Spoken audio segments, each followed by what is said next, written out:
Salam semua para tetua, jumpa lagi bersama Mimin, di channel Alurmu. Semoga para pendengar Alurmu selalu senantiasa dinaungi kebahagiaan, kesehatan, serta rezeki yang cukup. Oke, Mimin langsung lanjut ceritanya. Selamat mendengarkan, dan hidupkan imajinasi para tetua. Cerita pun dimulai.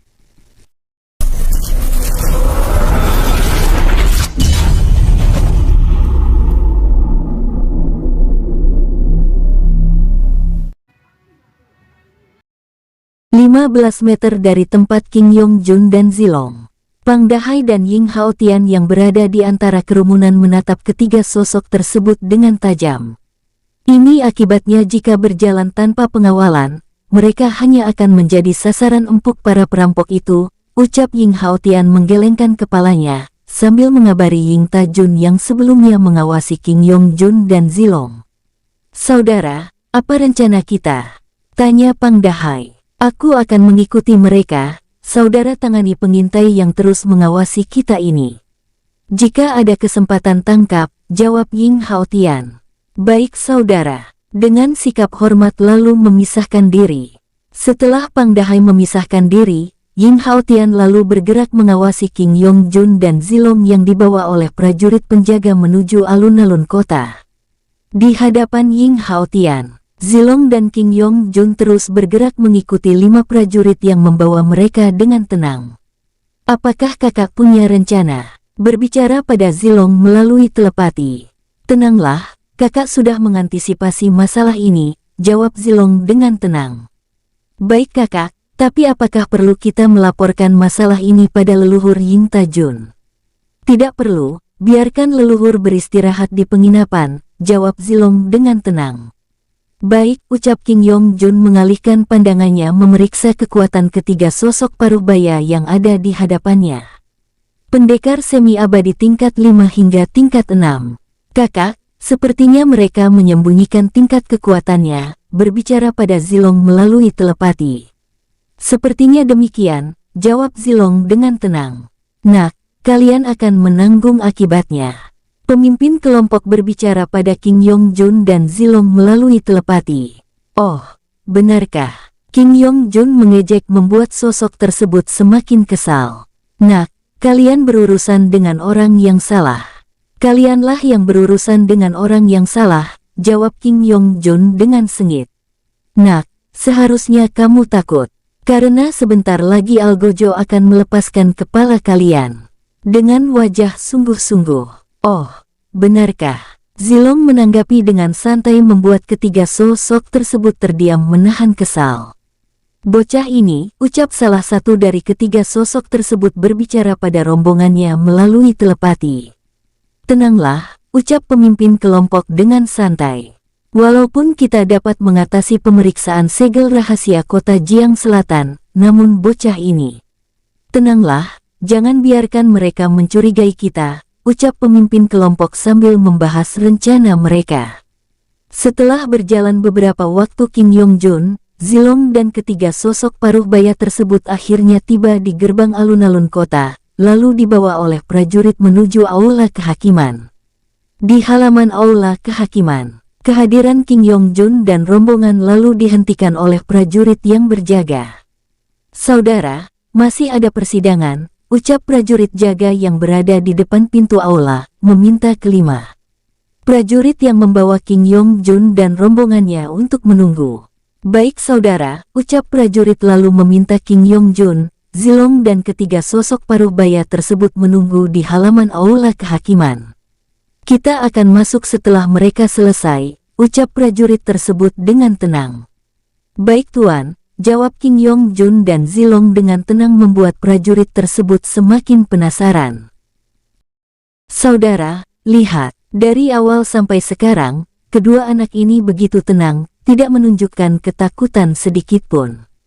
Salah satu prajurit, berbicara pada rombongannya melalui telepati menatap King Yongjun dan Zilong dengan seksama.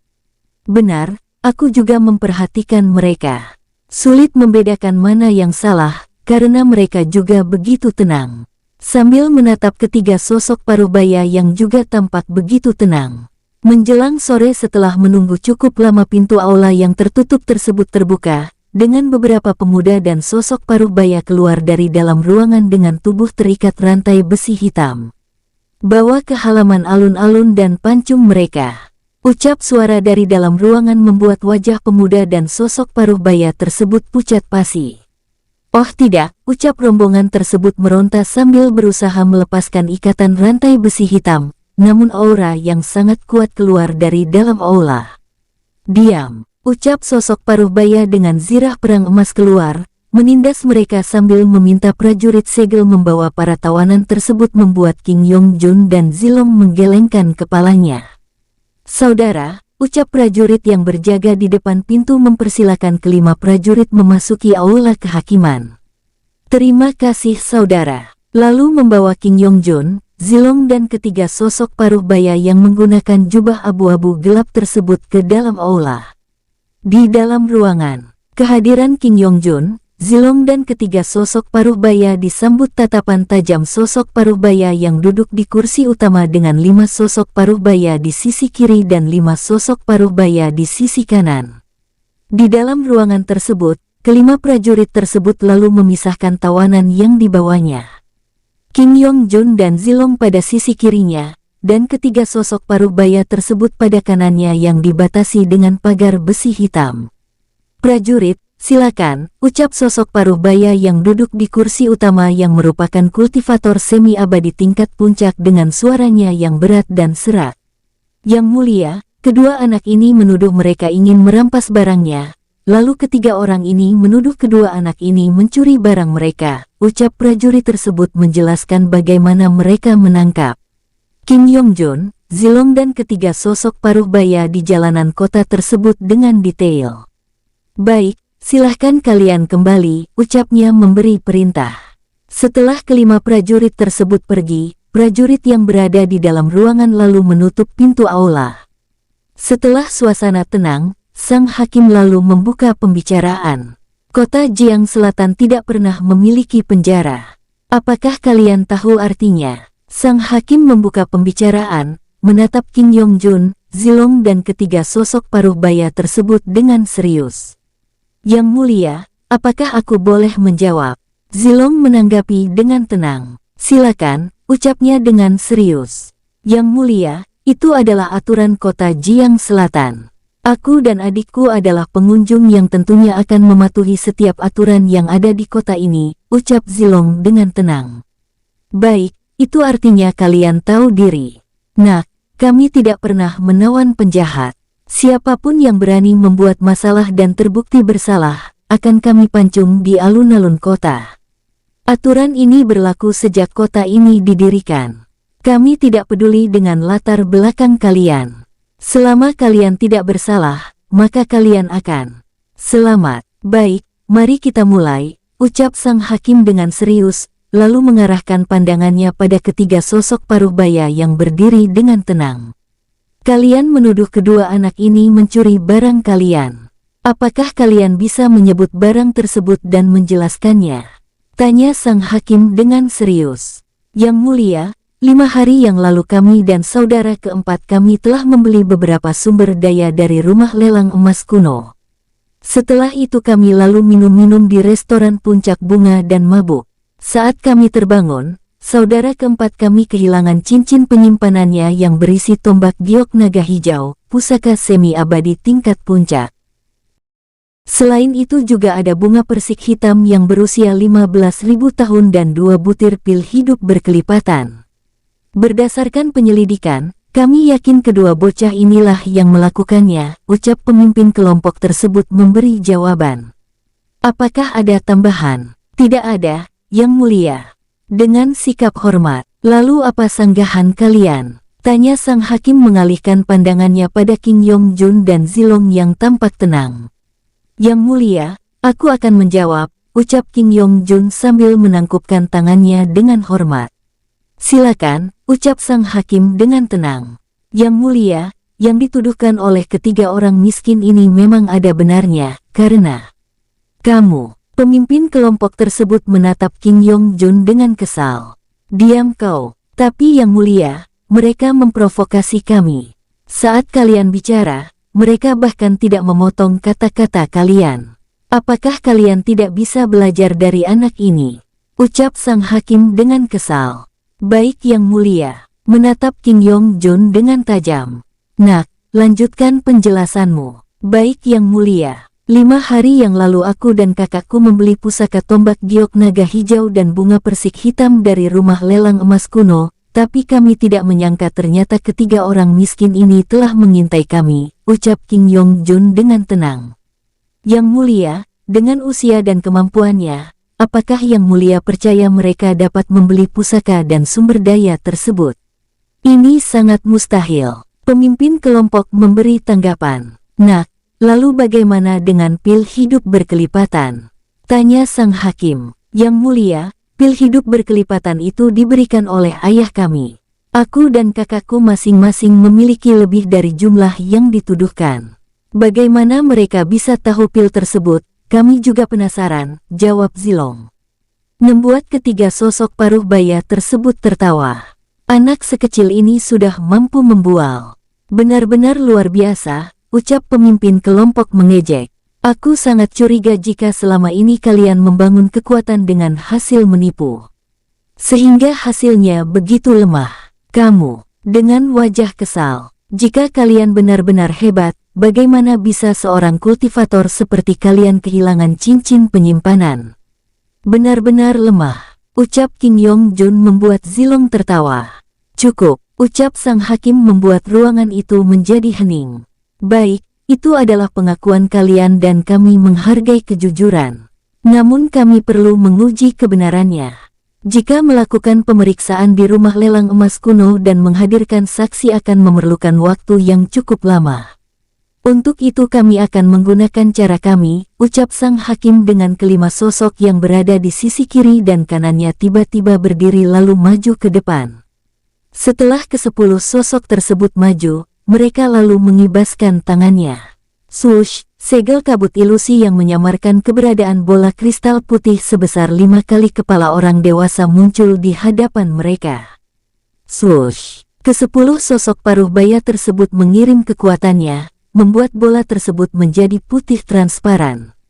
Alasan kota Jiang Selatan tidak pernah salah menghukum orang karena kami memiliki segel mata jiwa, yang mampu melihat tindakan yang telah dilakukan oleh orang lain, ucap sang hakim dengan tegas sambil memperhatikan reaksi King Yongjun, Zilong dan ketiga sosok paruh baya yang ada di hadapannya yang sama-sama tampak tenang. Sekarang teteskan kekuatan darah kalian, ucap sang hakim pada King Yongjun dan Zilong. Yang Mulia, bagaimana jika mereka saja dulu, ucap Zilong membuat sang hakim mengerutkan keningnya. Bukankah kalian dari awal akan mengikuti semua aturan yang ada, lalu mengapa kalian menolak?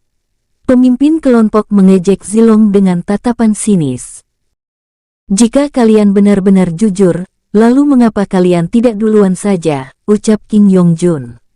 Baik, kami akan membuktikan bahwa kami berada di pihak yang benar. Ucap sosok tersebut sambil menjentikkan kekuatan darahnya. Swoosh, bola transparan tersebut bergetar lalu berubah menjadi hitam, membuat sang hakim dan ke-10 sosok paruh baya tersebut mengerutkan keningnya. Tidak lama kemudian, bola tersebut menjadi jernih kembali. Setelah bola kristal tersebut normal, sosok lainnya lalu menembakkan kekuatan darahnya. Diikuti sosok ketiga membuat bola putih tersebut kembali hitam membuat sang hakim dan rombongannya terdiam. Kakak lihat reaksi hakim tersebut. Sepertinya segel mata jiwa mereka tidak bekerja dengan baik, ucap King Yongjun berbicara pada Zilong melalui telepati. Sepertinya demikian, ucap Zilong menanggapi. Nak, sekarang giliran kalian, ucap sosok paruh baya yang menjaga segel mengejutkan King Yongjun dan Zilong. Tetua, aku tidak dapat melakukannya. Tapi aku punya caraku sendiri, ucap Zilong menolak, membuat sosok tersebut menjadi gusar. Nak, apakah kamu ingin mempermainkan kami? Menatap Zilong dengan tajam. Tetua, bagi kami kejujuran adalah hal yang utama. Lagi pula apakah perlu kami memberikan kekuatan darah kami pada segel yang tidak berfungsi ini? Ucap Zilong yang memang tidak ingin rahasianya diketahui oleh orang lain menanggapi dengan tenang. Kamu, menatap Zilong dengan kesal. Lakukan, jangan mengulur waktu kami, ucap sang hakim dengan serius. Yang mulia, dari awal aku sudah mengantisipasi masalah ini, ucap Zilong dengan tenang sambil mengeluarkan bola kristal kenangan miliknya. Silakan Yang Mulia periksa, ucap Zilong membuat wajah ketiga sosok paruh baya tersebut menjadi masam. Yang Mulia, ini tidak bisa digunakan. Aku curiga mereka telah memanipulasi. Justru kalianlah yang telah memanipulasi kristal segel mata jiwa dengan segel kabut darah hitam, ucap King Yongjun membuat sang hakim mengarahkan pandangannya pada ketiga sosok paruh baya tersebut. Ini adalah tuduhan yang tidak berdasar. Bagaimana kamu? Setelah ini silakan Yang Mulia lakukan penyelidikan, tapi sebelum itu silahkan Yang Mulia periksa kristal kenangan kami, ucap King Yongjun memotong kata-kata sosok tersebut berbicara pada sang hakim yang ada di hadapannya dengan serius. Nak, mengenai segel kabut darah hitam ini apakah kamu serius? Tanya sang hakim. Yang Mulia, sebelumnya mereka menyebutkan bahwa kami mengambil pil hidup berkelipatan milik saudara keempat mereka, tapi kami sendiri tidak pernah mengeluarkan pil tersebut. Lalu bagaimana mereka bisa tahu? Ternyata jawabannya ada pada segel kabut darah hitam. Segel ini selain dapat menahan kekuatan dari segel mata jiwa, segel kabut darah juga bekerja seperti tikus emas yang dapat mencari jejak dari sisa aura yang ada dari tubuh orang lain. Karena saat tiba di kota ini, aku memberikan pil hidup berkelipatan pada pelindung kami yang saat ini sedang memulihkan diri di dalam penginapan, jawab King Yongjun membuat wajah ketiga sosok paruh baya tersebut semakin masam. Yang Mulia, ini tuduhan yang tidak berdasar. Anak sekecil ini tahu apa mereka tentang segel kabut. Tunggu, akan ada giliran kalian untuk bicara. Ucap sang hakim menghentikan kata-kata sosok tersebut, lalu mengarahkan pandangannya pada King Yongjun. Apakah kamu bisa membuktikan jika kamu memiliki pil hidup berkelipatan tersebut? Tanya sang hakim. Tanpa berkata-kata, King Yongjun lalu mengeluarkan 3 butir pil hidup berkelipatan, lalu diikuti oleh Zilong yang mengeluarkan 5 butir pil hidup berkelipatan membuat sang hakim berdiri dari kursinya. Bahkan ke-10 sosok paruh baya yang ada di hadapannya tersebut langsung bergerak mundur menjaga jarak. Saudara, pil hidup berkelipatan juga disebut sebagai pil abadi. Selain resep dan bahannya yang langka, pil ini juga hanya dapat dibuat oleh seorang alkemis hebat. Bahkan rumor mengatakan bahwa hanya alkemis yang sudah berada di tahap abadilah yang dapat membuatnya. Latar belakang kedua anak ini, ucap salah satu sosok paruh baya menjeda kata-katanya, berbicara pada sang hakim melalui telepati. Benar. Dari awal aku sudah melihat ketenangan mereka, sang hakim menjeda kata-katanya, menatap King Yongjun dan Zilong dengan penuh selidik. Siapa kalian? Tanya sang hakim dengan terbata, membuat ketiga sosok paruh baya tersebut ikut terkejut. Yang Mulia, silakan periksa kristal kenangan kami, ucap Zilong dengan tenang. Tidak ingin menyinggung latar belakang kekuatan King Yongjun dan Zilong, salah satu sosok paruh baya lalu mengambil kristal kenangan dari Zilong, lalu memberikannya pada sang hakim.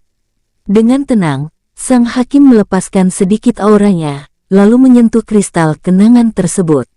Swoosh! Kristal kenangan tersebut bereaksi, lalu melepaskan cahaya dan mulai menampilkan gambar saat King Yongjun dan Zilong sedang berada di rumah lelang emas kuno.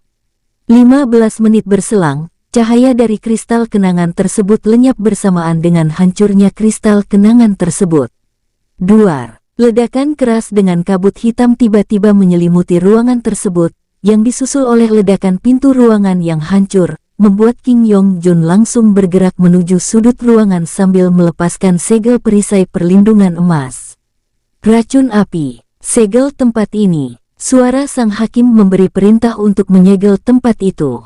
Tidak lama kemudian kabut hitam yang melepaskan racun api itu pun lenyap menampilkan King Yongjun dan Zilong yang masih berada di sudut ruangan melindungi diri. Mereka melarikan diri. Tutup gerbang kota dan aktifkan segel langit. Lakukan pemeriksaan jika tertangkap, hancurkan mereka bersama klannya. Ucap sang hakim memberi perintah pada ke-10 sosok paruh baya yang ada di sisinya. Baik. Jawab ke-10 sosok paruh baya tersebut dengan hormat lalu keluar dari dalam ruangan. Setelah ke-10 sosok paruh baya tersebut pergi, sang hakim menelan beberapa pil penawar, lalu mengarahkan pandangannya pada King Yongjun dan Zilong yang masih berada di sudut ruangan. Tuan Muda, aku telah menyimpulkan bahwa Tuan Muda berdua tidak bersalah. Mengenai kasus ini kami akan mengambil alih, ucap sang hakim dengan tenang. Baik, terima kasih Yang Mulia, jawab King Yongjun dan Zilong dengan ramah, menatap sang hakim yang tiba-tiba berdiri dari kursinya menghampirinya. Tuan Muda, mohon diterima, ucap sang hakim sambil memberi cincin penyimpanan. Yang Mulia, ini, tanya King Yongjun dan Zilong dengan sikap menolak. Ada sedikit penawar racun dan beberapa sumber daya sebagai permohonan maaf atas situasi ini, dan ucapan terima kasih kami atas kerjasama Tuan Muda berdua, mohon diterima, ucap sang hakim memaksa. Baik, jika demikian pemberian ini kami terima, jawab King Yongjun dengan ramah. Yang Mulia, karena urusan di tempat ini sudah selesai kami undur diri, ucap Zilong dengan hormat. Baik Tuan Muda, jawab sang hakim dengan ramah. Baik, terima kasih Yang Mulia, ucap King Yongjun dan Zilong sambil menangkupkan tangannya dengan hormat lalu meninggalkan ruangan. Dengan tingkat usia, kekuatan kedua anak ini benar-benar berada di luar nalar. Tidak heran jika orang tuanya membebaskan mereka berjalan di dalam kota tanpa pengawasan. Yang Mulia harus tahu hal ini, ucapnya menatap kepergian King Yongjun dan Zilong yang meninggalkan ruangan itu. Setelah memastikan King Yongjun dan Zilong keluar dari halaman aula kehakiman, sang hakim lalu meninggalkan tempat itu. Di halaman aula kehakiman, King Yongjun dan Zilong melangkahkan kaki meninggalkan tempat itu dengan tenang. Kakak, apa rencana kita selanjutnya? Tanya King Yongjun menatap ratusan prajurit elit yang mendatangi tempat itu. Kembali ke penginapan dan membicarakan masalah ini dengan leluhur Ying Tajun, jawab Zilong dengan tenang. Baik kakak, dengan sikap hormat. Pada saat mereka keluar dari gerbang alun-alun kota, tiba-tiba King Yongjun dan Zilong menghentikan langkahnya, menatap dua sosok paruh baya yang tidak dikenali menghampirinya. Tuan Muda, mari ikut kami ke penginapan Bulan Emas Selatan, ucap sosok tersebut dengan hormat. Membuat King Yongjun dan Zilong langsung bergerak menjaga jarak. Tuan Muda, ini aku Ying Haotian. Ucap Ying Haotian yang menyamarkan wajahnya memperkenalkan diri sambil meminta King Yongjun dan Zilong melangkahkan kakinya dengan perlahan. Leluhur, apakah itu artinya ayah juga sudah ada di kota ini? Tanya Zilong dengan gembira. Benar, Yang Mulia saat ini ada di penginapan Bulan Emas Selatan, jawab Ying Haotian. Lalu bagaimana dengan misi ke Gunung Kecil Api Putih? Tanya King Yongjun. Sudah selesai, Tuan Muda, jawab Ying Haotian menanggapi dengan hormat. Lalu bagaimana dengan leluhur dan tetua? King Yongjun menjeda kata-katanya menatap Pang Dahai yang juga menyamarkan wajahnya dengan penasaran. Tuan Muda King Yongjun, Tuan Muda King Zilong, aku Pang Dahai dari Lembah Gunung Persik wilayah Gunung bagian timur, pelayan Yang Mulia King Ruo. Ucap Pang Dahai memperkenalkan dirinya sambil menangkupkan tangannya dengan hormat. Bagaimana tetua dan leluhur ada di tempat ini? Tanya King Yongjun dengan serius. Tuan Muda, dari awal kami sudah tahu masalah yang Tuan Muda berdua hadapi, jawab Pang Dahai menjelaskan keberadaan mereka. Itu artinya sebelumnya tetua dan leluhur sudah mengikuti kami. Benar, jawab Ying Haotian menanggapi. Baik, aku dan kakak akan menemui ayah. Tapi leluhur, aku ada sedikit permintaan, ucap King Yongjun dengan ragu. Tuan Muda, bicaralah, ucap Ying Haotian dengan tenang. Aku ingin leluhur dan tetua Pang Dahai membantu pihak keamanan kota menangkap ketiga sosok tersebut. Ucap King Yongjun dengan serius. Tuan Muda tenang saja, masalah ini sudah kami tangani, ucap Ying Haotian.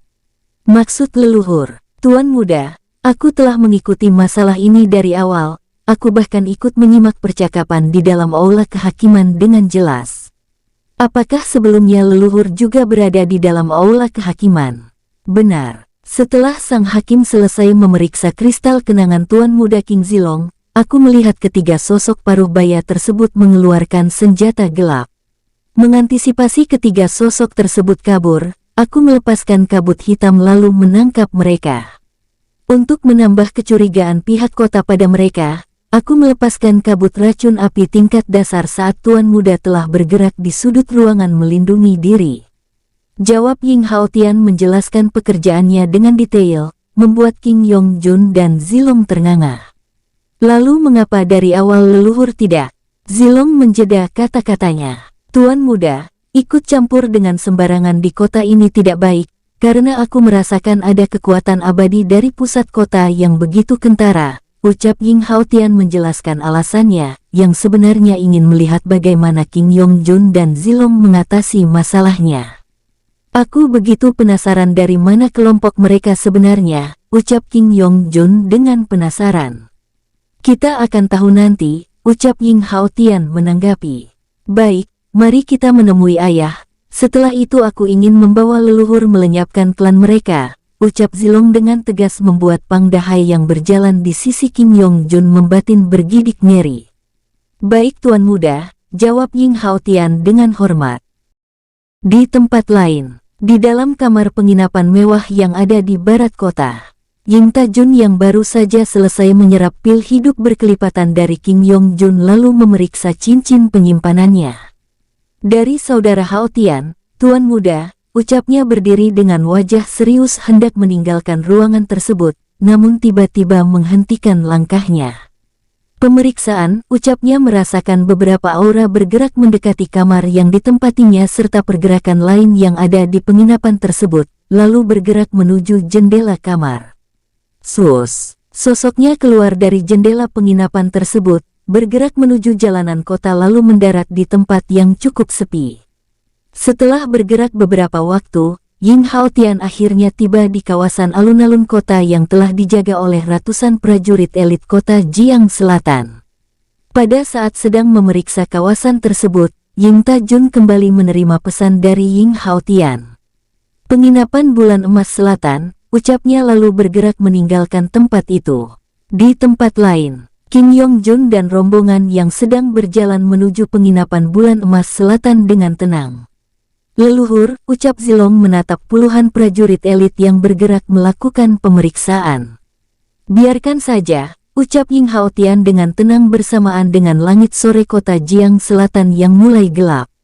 Di dalam cincin penyimpanan Ying Haotian, ketiga sosok paruh baya yang terikat rantai besi hitam tersebut terdiam dengan pikirannya masing-masing dengan sesekali beradu pandangan. Saudara, kita telah menyinggung orang yang kuat. Tapi siapa orang ini? Salah satu dari ketiga sosok tersebut membuka percakapan. Apakah orang ini pelindung kedua bocah itu? Sosok lainnya menanggapi. Kita masih belum bisa menebak alasannya. Tapi tindakannya telah menyelamatkan nyawa kita dari hukuman pancung, ucap pemimpin kelompok menanggapi. Saudara benar. Sosok lainnya menanggapi sambil membicarakan rencana mereka. Di luar cincin penyimpanan. Saat hari benar-benar gelap, Ying Haotian dan rombongan akhirnya tiba di penginapan Bulan Emas Selatan. Tuan-tuan, silakan berbaris, ucap prajurit yang berjaga di depan pintu penginapan mengarahkan King Yong Jun dan rombongan untuk melakukan pemeriksaan. Baik, ucap Ying Haotian dengan tenang, membawa King Yong Jun, Zilong dan Pang Dahai untuk berbaris. Leluhur, bagaimana jika mereka memeriksa kekuatan darah kita? Apa yang akan kita lakukan? Tanya King Yong Jun berbicara pada Ying Haotian melalui telepati. Aku akan membunuhnya, jawab Ying Haotian dengan tenang. Tapi leluhur, ucap Zilong dengan ragu. Ini adalah terlarang, aku tidak ingin rahasia Tuan Muda berdua diketahui, ucap Ying Haotian dengan serius. Tidak lama kemudian, giliran mereka pun tiba. Pada saat akan mendapatkan pemeriksaan tiba-tiba dua prajurit yang sebelumnya membawa King Yong Jun dan Zilong tiba di tempat itu. Komandan, kedua anak ini tidak perlu diperiksa lagi. Kami mengenali mereka, ucap prajurit tersebut dengan serius membuat banyak orang yang ada di tempat itu mengarahkan pandangannya pada King Yong Jun dan rombongan, walaupun demikian, tidak ada satupun yang berani berbicara apalagi mengingat hukum kota Liang Selatan yang akan memancung siapapun yang bersalah di kota itu. Baik, lalu bagaimana dengan kedua pelindungnya? Tanya komandan pasukan. Juga tidak perlu, ini perintah dari Yang Mulia Hakim Gao Gui, jawab prajurit tersebut berbicara pada komandan pasukan melalui telepati dengan hormat. Baik, tuan-tuan, silakan, ucap komandan pasukan mempersilahkan King Yong Jun dan rombongan memasuki penginapan.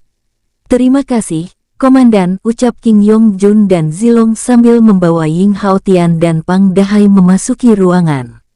Ternyata kedua anak ini beristirahat di penginapan mewah ini. Kedua prajurit tersebut membatin, menatap punggung King Yong Jun dan rombongan yang memasuki penginapan, lalu meninggalkan tempat itu. Di dalam lorong penginapan, Ying Hao Tian lalu membawa King Yong Jun dan Zilong ke lantai 5 penginapan, menemui King Ruo yang berada di kamar nomor 8. Setelah melewati setiap lantai, Ying Hao Tian dan rombongan akhirnya tiba di depan pintu kamar King Ruo. Tuan muda, ucap Ying Hao Tian menatap King Yong Jun dan Zilong dengan ragu, yang tidak ingin mengganggu istirahat King Ruo. Jun Zilong masuklah, ucap King Ruo yang berada di dalam ruangan mengejutkan Ying Hao Tian dan rombongan. Baik ayah, ucap King Yong Jun dan Zilong bersamaan sambil mendorong pintu kamar. Kalian juga, ucap King Ruo berbicara pada Ying Hao Tian dan Pang Dahai. Baik Yang Mulia, dengan sikap hormat, mengikuti King Yong Jun dan Zilong memasuki kamar tersebut, lalu menutup pintu ruangan. Ayah, ucap King Yong Jun dan Zilong berlutut di hadapan King Ruo dengan hormat. Bangunlah, ucap King Ruo dengan tatapan hangat. Terima kasih ayah, lalu menempati kursi yang ada di dalam ruangan tersebut. Yang Mulia, ucap Ying Hao Tian dan Pang Dahai berlutut dengan hormat. Bangunlah, ucap King Ruo sambil mempersilahkan Ying Hao Tian dan Pang Dahai menempati kursinya. Terima kasih, Yang Mulia. Dengan sikap hormat, Jun bicaralah, ucap King Ruo menatap King Yong Jun yang tampak ingin berbicara. Apakah ayah tidak mendapat pemeriksaan? Menatap King Ruo dengan serius. Tentu saja sudah. Jun Zilong bagaimana kabar kalian? Tanya King Ruo yang tiba-tiba mengerutkan keningnya. Hao Tian, bicaralah, ucap King Ruo yang tampak memahami raut wajah tidak nyaman Ying Hao Tian tersebut. Yang Mulia, beberapa waktu lalu telah terjadi sesuatu. Beberapa sosok tidak dikenal menargetkan Tuan Muda King Yong Jun dan King Zilong hingga berurusan dengan pihak kota. Namun masalah tersebut telah diselesaikan oleh Tuan Muda dan pihak Aula Kehakiman. Dan saat ini ketiga penyusup itu ada padaku, ucap Ying Hao Tian menjelaskan situasi yang ada di hadapan King Yong Jun dan Zilong dengan detail, membuat King Ruo mengerutkan keningnya. Jun Zilong ucap King Ruo dengan sikapnya yang tenang. Ayah, ini adalah ideku. Aku yang salah karena mengajak adik Jun keluar dari penginapan. Aku berani melakukan hal itu karena merasa aman dan tenang dengan aturan kota Jiang Selatan, dan leluhur Ying Ta Jun tidak tahu apa-apa mengenai masalah ini, jawab Zilong menjelaskan situasi tersebut. Lalu di mana leluhur Ying Ta Jun? Tanya King Ruo dengan tenang. Ayah, leluhur saat ini berada di penginapan, karena saat tiba di kota ini leluhur tiba-tiba merasakan kekuatan di dalam tubuhnya bergejolak, jawab King Yong Jun. Apakah leluhur Ying Ta Jun akan naik tingkat? Tanya King Ruo dengan penasaran. Kami masih belum bisa memastikannya ayah. Tapi kekuatan dari tubuh leluhur terus merembes dan sulit untuk dikendalikan, jawab Zilong. Yang Mulia, aku sudah meminta saudara Tacun untuk datang ke tempat ini, ucap Ying Hao Tian. Baik, keluarkan tawanan tersebut, ucap King Ruo dengan tenang. Baik Yang Mulia. Tapi aku juga ingin melaporkan bahwa saat kami keluar dari penginapan ini, kami juga diawasi dan diikuti oleh beberapa orang, dan saat ini ada pada saudara Pang Dahai, ucap Ying Hao Tian. Baik, mari kita tanya tujuan mereka, ucap King Ruo dengan tenang.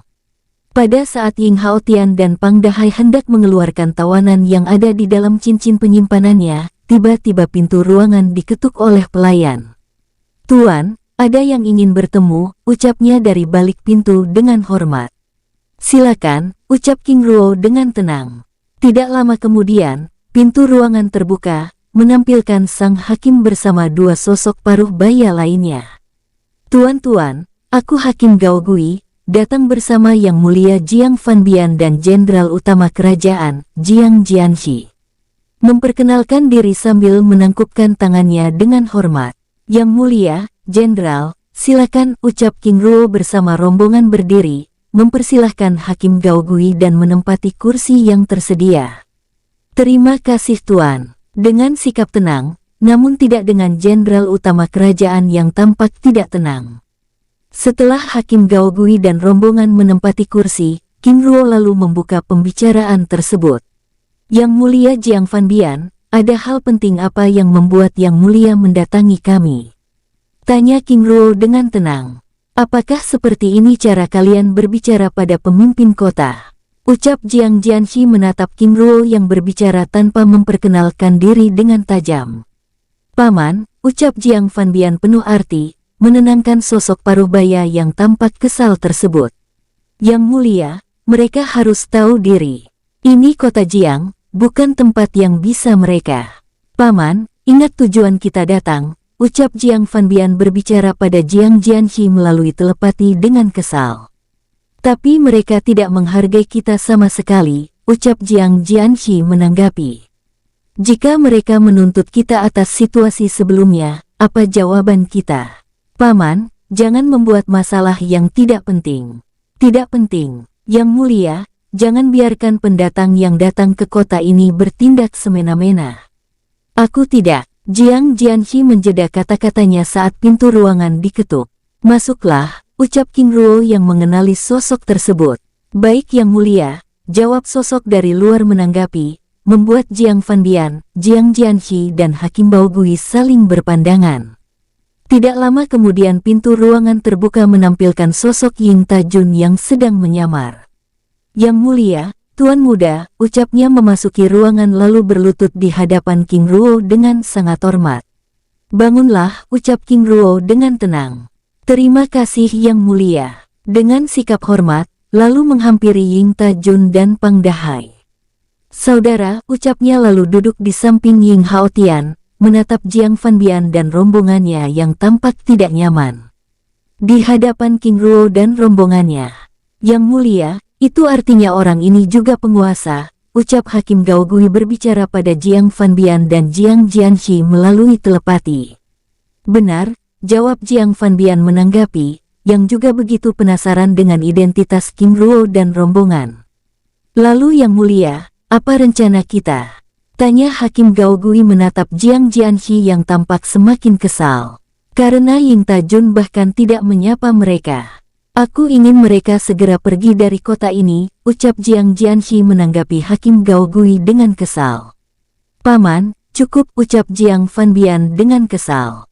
Yang Mulia Jiang Fanbian, Jenderal Jiang Jianxi, maaf atas ketidaknyamanannya, ucap King Ruo yang masih merahasiakan identitasnya memecah keheningan tempat itu. Yang Mulia, kami juga minta maaf atas kedatangan kami yang tidak tepat waktu. Adapun tujuan kedatangan kami adalah untuk meminta maaf atas situasi yang terjadi pada Tuan Muda sebelumnya, ucap Jiang Fanbian dengan hormat sambil mengarahkan pandangannya pada King Yongjun dan Zilong yang begitu tenang. Kami memaklumi hal itu. Mengenai permintaan maaf, Hakim Gao Gui juga sudah melakukannya, ucap King Ruo menanggapi. Terima kasih atas pengertian Yang Mulia. Semoga masalah ini tidak membuat Yang Mulia kecewa apalagi menaruh dendam pada kota Jiang, ucap Jiang Fanbian dengan tenang. King Ruo menggelengkan kepalanya. Kedua putraku mendapat perlindungan dan keadilan dari kota ini, aku justru berterima kasih. Terima kasih, Yang Mulia. Selain itu, aku juga ingin menyampaikan bahwa masalah sebelumnya, kami yang akan mengambil alih, ucap Jiang Fanbian dengan berhati-hati. Baik, terima kasih Yang Mulia, semoga ketiga penjahat tersebut segera tertangkap. King Ruo menanggapi. Yang Mulia, ucap Jiang Fanbian dengan ragu. Yang Mulia, bicaralah, ucap King Ruo dengan tenang. Kami juga minta maaf, Karena sebelumnya Hakim Gaogui memberikan cincin penyimpanan yang ditandai dengan segel pencari jejak, dengan tujuan agar kami. Jiang Fanbian menjeda kata-katanya saat reaksi wajah Ying Haotian, Ying Tajun dan Pang Dahai yang tampak tidak senang. Lancang sekali, beraninya kalian mengawasi tuan muda kami, ucap Ying Haotian yang tampak tidak terima. Tuan, ini kami lakukan agar kami bisa melindungi. Hakim Gaogui menjeda kata-katanya saat melihat wajah Ying Haotian semakin kesal. Tapi kalian bisa mengirim prajurit. Yang mulia, aku yakin tindakan mereka ini karena sebelumnya tuan muda menunjukkan pil hidup berkelipatan. Aku yakin mereka. Ying Haotian menjeda kata-katanya saat King Ruo menggelengkan kepalanya. Hakim Gaogui, maaf atas ketidaknyamanannya. Terima kasih atas niat baiknya dan sudah membantu putraku. Ucap King Ruo membuat Jiang Jianxi semakin yakin bahwa King Ruo dan rombongan bukanlah dari kelompok besar. Yang mulia, melindungi dan membantu tamu yang datang mengunjungi kota ini adalah kewajiban kami. Ucap Hakim Gaogui dengan perasaan tidak nyaman saat King Yongjun mengeluarkan cincin penyimpanan yang sebelumnya dia berikan. Ternyata memang ada segel pencari jejak. Ucapnya menatap Hakim Gaogui yang tampak tidak nyaman. Yang mulia Jiang Fanbian, apakah ada lagi yang ingin dibicarakan? Tanya King Ruo dengan ramah namun hal itu membuat Jiang Jianxi tiba-tiba berdiri dari kursinya. Apakah Anda ingin mengusir kami? Dengan wajah tidak senang, membuat King Ruo mengerutkan keningnya. Jenderal, kami tidak bermaksud demikian, karena jika tidak ada yang ingin dibicarakan lagi, kami bermaksud ingin meninggalkan kota ini, ucap King Ruo dengan tenang. Yang mulia, sebenarnya tujuan utama kami adalah untuk menjalin. Maaf kami tidak bisa. Dari awal kami sudah tahu tujuan kalian, ucap Ying Haotian yang dari awal sudah menahan diri memotong kata-kata Jiang Fanbian membuat Jiang Jianxi juga hilang kesabaran. Kalian jangan tidak tahu, kami tidak memasuki kota ini dengan gratis. Dan ruangan yang kami tempati ini juga tidak gratis. Setelah kami membayar apa yang kami dapatkan. Jangan bicara besar di tempat ini jika menangkap penjahat sebelumnya kalian masih belum bisa. Ucap Ying Haotian meninggikan suaranya membuat suasana di tempat itu menjadi tegang. Haotian, ucap King Ruo menggelengkan kepalanya. Yang mulia, dari awal orang ini sudah tidak senang pada kita. Menuntut penghormatan tapi mereka sendiri tidak dapat memberi kenyamanan pada kita. Ying Haotian menanggapi, membuat King Ruo kembali menggelengkan kepalanya. Yang mulia Jiang Fanbian, sepertinya pembicaraan ini tidak bisa dilanjutkan. Mohon yang mulia dapat memahaminya, ucap King Ruo dengan sikapnya yang masih tenang dan sabar. Jiang Fanbian yang tampak kecewa tersebut menganggukkan kepalanya. Lalu menatap Jiang Jianxi dengan wajah kesal. Yang mulia, maaf atas ketidaknyamanannya. Kami undur diri, ucap Jiang Fanbian berdiri dari kursinya. Menangkupkan tangan lalu membawa Hakim Gaogui dan Jenderal Jiang Jianxi meninggalkan ruangan. Tuanku mungkin dapat memaafkan kalian, tapi tidak dengan kami, ucap Ying Haotian berbicara pada Jiang Jianxi yang keluar dari dalam ruangan itu melalui telepati. Jangan memprovokasi kami, kamu tidak tahu siapa yang kamu hadapi. Jawab Jiang Jianxi dengan kesal. Berlalu meninggalkan ruangan tersebut. Setelah Jiang Fanbian dan Hakim Gaogui meninggalkan ruangan, King Ruo lalu berdiri dari kursinya. Baik, mari kita tinggalkan tempat ini. Baik yang mulia, ucap Ying Haotian dan rombongan dengan hormat sambil berdiri dari kursinya. Setelah semua orang berdiri, King Ruo mengibaskan tangannya memunculkan segel bola emas transparan yang langsung mengurung mereka.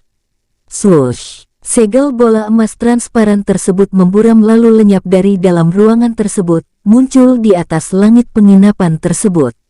Di atas langit penginapan bulan emas selatan, King Ruo lalu membawa segel bola emas transparan tersebut bergerak melewati segel mantra formasi perlindungan langit kota Jiang Selatan.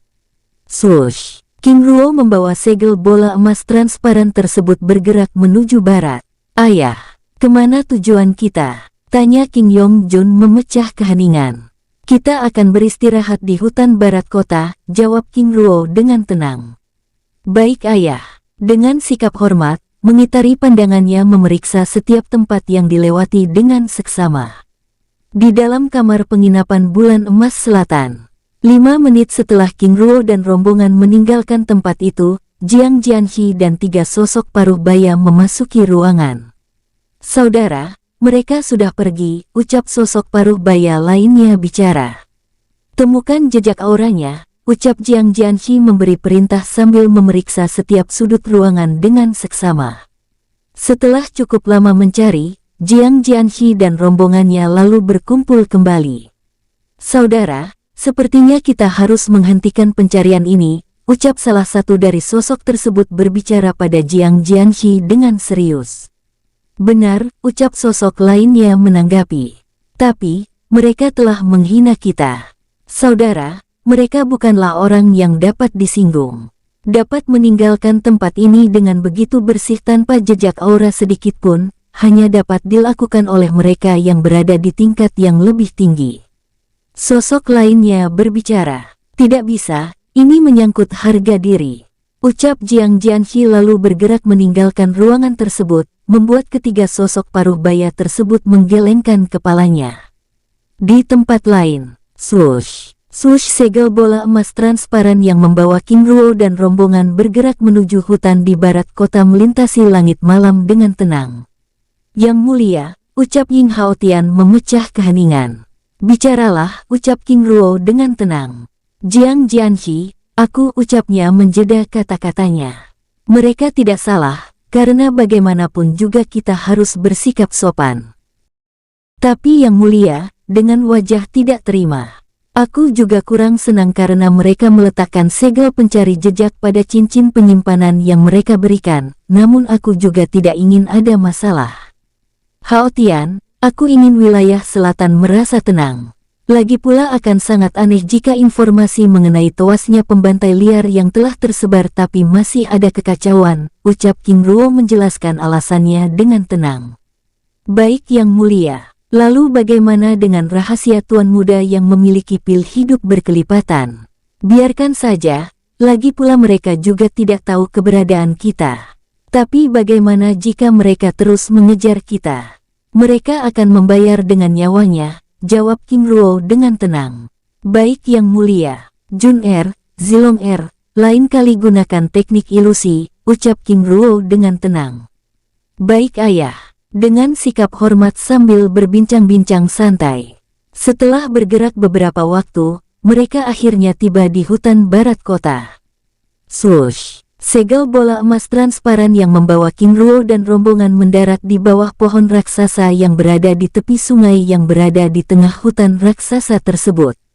Kita akan beristirahat di tempat ini, ucap King Ruo menggelengkan kepalanya merasakan aura spiritual emas yang tidak sepadat di dalam kota Jiang Selatan sambil mengeluarkan kristal cahaya dari dalam cincin penyimpanannya untuk menerangi tempat itu. Baik yang mulia, jawab Ying Tajun sambil mengeluarkan beberapa kursi giok hijau dari dalam cincin penyimpanannya. Silakan, yang mulia, ucapnya mempersilakan King Ruo dan rombongan menempati kursi giok tersebut. Yang mulia, bagaimana dengan tawanan sebelumnya? Tanya Ying Haotian sambil menempati kursinya. Keluarkan, ucap King Ruo dengan tenang. Baik yang mulia, dengan sikap hormat. Swoosh, swoosh, 3 sosok paruh baya dengan tubuh terikat rantai besi hitam tersungkur di hadapan King Ruo yang duduk diapit oleh King Yongjun dan Zilong. Zhen Zhenyin Ruo, ucap pemimpin kelompok menatap King Ruo dengan serius, lalu mengarahkan pandangannya pada King Yongjun dan Zilong yang tersenyum santai.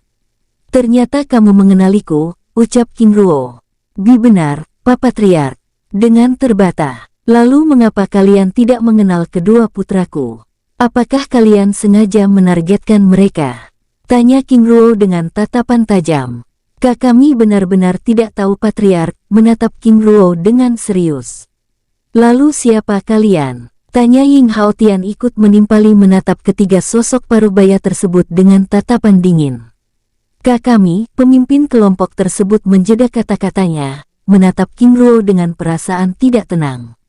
Apakah perlu aku melakukannya dengan paksaan? Tanya Ying Haotian dengan serius. Jika Tuan ingin membunuh kami, lakukan saja, kami. Apakah kalian pikir aku akan memberi kematian yang mudah? Tidak akan, ucap Ying Haotian dengan tegas. Lalu apa gunanya kami bicara?